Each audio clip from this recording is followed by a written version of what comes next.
سلالني مالي هذا فلان سنجر تيتبي كنافو غوتو مكيسن جولي توبيا سوالم هون دمكان بدا يسين جولي شمرا ولرت دورتا ججبيسا نمرا كوي نتنا مالي يفهم فان كيسي بيمي أمته مبيرا لا جيمي كنا سنجرا أكيا دقيقة كنا نمون برا حياتي أمرفتنا ما حياتي أمرفتنا يا دسي لوان سنجت مرميك أبدمو مالك أبدا يا دسي يا أمته يو أدن يا مديسة يرتيسة آيات صحابة يوكا فلاوري سورة فرفال الرقب. ألو السلام عليكم. وعليكم السلام ورحمة الله. ورحمة الله وبركاته. نجارم. نجامي. نجام. وربا زوي نورا. جتشون أني هدولن دعيني سجله ميديا غبرة وما تكو دعيه.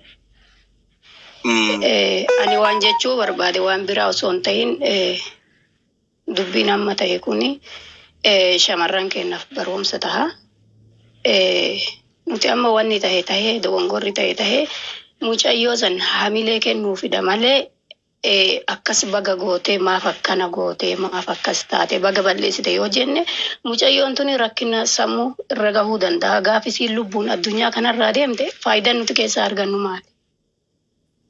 Akkan ilma namaa ta'ee namni ka dongogorre hin jiru namni hin dongogorre hin jiru ilma namaa ta'ee saniifuu ka hafeef namoota hafeef baroomsa ta'aafii jechuudha abbama kamiifuu.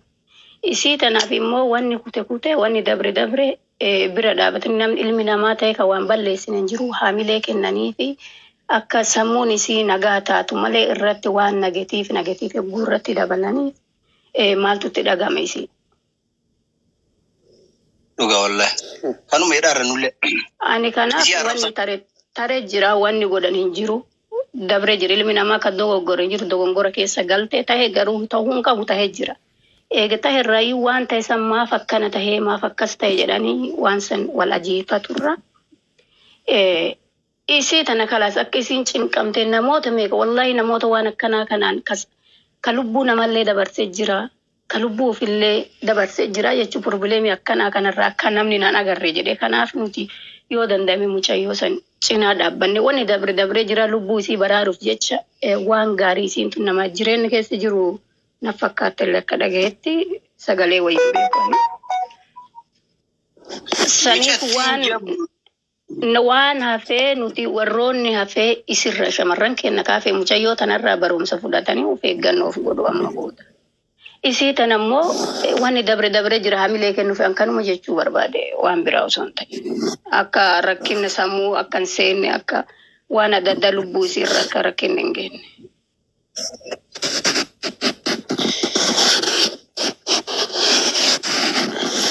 أيوة حياتي ما شاء الله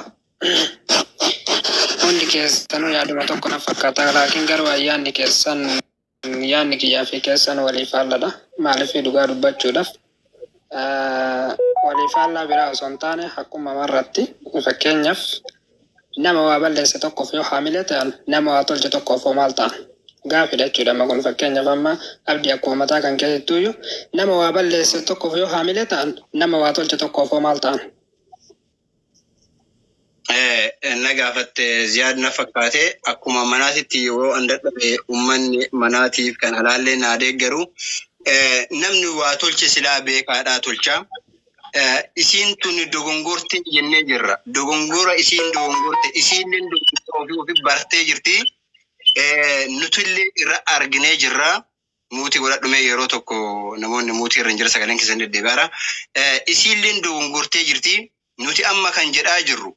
Namni kuni maatii qabaa jiraachuu biyyaa ba'ee dogongortee miira keessa galte ilma dhiiraattu miira keessa isii galchee isii sobeessi jaaladhaa si fuudhaa jireenya kan koo boruuf si godhadhaa jedhee miira isii keessa galchee suuraa kaasisiisee ofitti argisiise.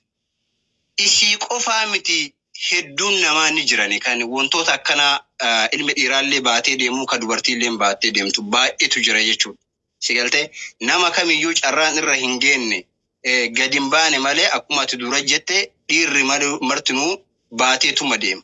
Sigaltee mataa wal caalan malee adeemsa namaatiif dandeettii namaati yookaan immoo beekumsa namaattu adda malee namoonni baay'een ka baatee deemu ima jira. Amma nuti wanni jenne duulte isiin balleessite isiinu balleessite ofi beette hawaasni itti argeera. Baga balleessite jenneeti yoo mi'atti tana nu hundi keenyaa irra duulle mittiin tun akkam taate. Isiinuu jabduudha ani si dinqisiifataa jira maaliif? Micattiin tun yeroo badheen gaddaallee nama horaante dhiiraaf meena dhageeffadha asuma wali qabee si deebisee naa onnaata. Badheen gaddaallee saba nama horaantee jedhanii irra duulaatiin turan. Yeroo badheen gaddaallee hanganallee gara miidiyaa kan hin dhufne laaleetuma tuffadheetuma dhiisaatiin ture. Baranallee mi'attiin tun kanaan durallee sabboontuudha. Gahee guddaa qabdi shoora baay'ee taphataa turte miidiyaa kanarratti. Akkuma amma obseen duratti as keessaa jette yeroo ijoolleen keenya rakkatan yeroo ijoolleen keenya suuraan akkanaa harkaa bahe Zaaraa Sanyii Jawwee fa'aa Katara jiraatti namoota kanneeniif sagalee ta'aa turtee jajjabeessaa ture. Akkasuma tan biraallee hin jirta akka Hawwii Naasir fuudheetan. Irraa lolaa turte. Carraan deemee isii irrallee oole. Akkam dhiirri yookaan shamarri keenya yeroo baay'ee akkamitti sawwalamti beektaa? Dhiira firiizii maruuf dhiira fuula qaqqayyelu kan irraa haftee hin dandeettu. Rakkoon isii bootaa san akkuma atama shamara takka gaafa isiin nutillee bootaa laallu qabna. Shamara takka yookaan rifeensa isii ilaaltee yookaan ammoo iddoo adda addaa ilaaltee jaalalli irraas qabu. Sii deebisa qoy naa jetta. Wantoota akkana amma nuuni jedhaa jirru isiin dogongorte irratti hin duulina jajjabeessa isiin ofiif qaaliidha. Akkanumattu badduu kanaanuu horraaf qaaliidha. Sabummaa walitti qabna malee ormummaa walitti qabna malee yookaan immoo amantii walitti qabna malee dhiigoma walitti hin qabnu dhageette. Shamarri akka isiitii shawwadamta kun amma gorsaa jirra. Meetii tana yeroo duulloo maal argannu ijoollee hafaniif fakkeenya obboleeyyan keenya nama 3 shamarran as keessa jiranii 4 as keessa jira anaaf si malee hundinuu shamara wanti akkanaa akka isinitti hin deebin irraa of qusadhaa yoo wanti akkanaa illee dhufe amma meetiin tun yoo mallaqa nyaatamaa turte gurbaan isii godhaa ture kun biyya jiraata mallaqa isii irraa malammalaa ture irraa ji'aanii kaan maatii ofiitiin kaan rakkoo kiraa manaatiin kabalataa turte meetiin tun dadhabdee isa san wakaa dhiiftee jireenyaaf ta'aaf hin jiru jireenya biraa ijaarannaaniin suuraa hoggaa 3tiin duratti meetiin tun. Dhugaa jirtu gabbaaftee turte. Waan hadhaa'atii miti. An jireenya kiyya ijaaradhee an of dandeettuudha. An intala mana deebisu. Eenyu mana na deebisuu hin danda'u. Garuu suuraa itti erguuf dogongoree akka Oromoon na jaalattu ni beeka. Hayyuu Oromoo akka ta'e of beeka. Hayyuudha dhugaa dubbachuudhaaf nama barate. Garuu ammoo qalbiin dubartii tana osuma barattullee laaftuudha. Si galtee harka bahee jira. Walumaa galatti warroota hafaniif wanta akka kanaa isinitti hin deebine wanta akkanaa yoo sitti deebi'e isallee maqaan isaa baduu qabaadha nama murtiin kenna isin galtu walumaa galatti isa kadhachuu shelee ganna dhiisin jettee itti kadhachuu osoo hin taane isallee hawaasa biratti jibbisiisu haa jibbamu namni dhiira suura dubartii kan gadhiisu dhiira sawwara dubartiin eeggatti na dhageeffadhu obboleessa kee asirratti shamarran illee dubartii baay'ee ofirraa eeddi ilma dhiiraa ammoo ofirraa eeddee hin dandeettu maal godhee miira keessa galchee miira jaalalaa kenneefi akka nama jaalatu godhee jaalala isii laaffisee qalbii isii laaffisee onnee isii laaffisee viidiyoo yookaan suuraa isii kaasee jechuudha. Garuu osoo dubartiin akkan si godhatteen dubartiidhaaf akkanan taatu dubartiin. Isin galtee kanaafuu namoonni biraa wanta akkanaa kun yoo isinit deebi'e jabaadhaa dhiira sanillee as dhiyeessaa hawaasaa akka inni jibbamu. Aadmaan biraa hin jiru bakka kanuma. Shamarran walii galtanii walirra duuluu osoo hin taane gamtaadhaan ijoolleen keenya yeroo baay'ee gamtaadhaan waa dalagan kutaa wal qooduu osoo hin taane eenyuun irraan gaa ati maali dhiisaa gandummaa sirra gaa kutaa kamiyyuu arginee jirra kutaa hundaayyuu keessa gagga'ee jira kutaa baay'ee irra ga'ee jira argaara kutaan kamiyyuu natsaan hin jiru si galtee isiin tun kutaa akkanaati akkan goote dhiiftee shamarrummaadhaan walitti qabsooftanii waliin qabsooftanii dhiira akkan isin godhu kan isallee mataa isaa gaccabsuu qabdanii. Isin jedhaan akka abdiititti namoonni biraa yoo yaada qabaattan itti fufuu dandeettan. Okay, galatoomii abdii. Maashaallah dha yaada bareedaadha.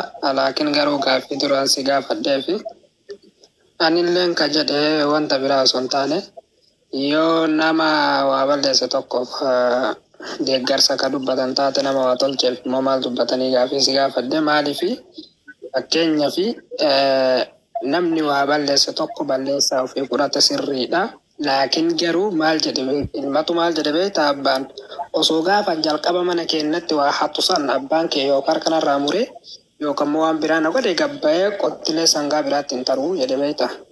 Osoo gaafa jalqaba shamarri waan kana eegaltu san akka amma jettan kana jedhuu baanne tarkaanfii barbaachisu irratti fudhatame har'a akkatti gamaa fi gamana hunda wal ga'ee faashina ta'ee kun hin da'u. Waan bara irraa qaanfatamu ta'uu dhabee jira kun. Laakiin garuu haa ta'u wanni tarutare wooma hundaayyuu ka dhufu hundaayyuu wanni tarutare jechuun kun immoo gara biraatti nu oofaa jira. Akkuma qabsoo Oromoo keessatti ka madhabneef booyuu ka jiru quba qabaachuu ka dhabneef booyuu. Kanaaf wanti kun dhaabbachuudhaaf shamarris dhiirtis of eeggannoo mataa dhuunfaa isaati irratti barbaachisa malee namni tokko innaa waa itti waliin haasa'u wayita jaalala wal qabsiisu wayita waa'ee jaalala waliin haasa'u shamara gosaa miti waan amma asirraa haasa'u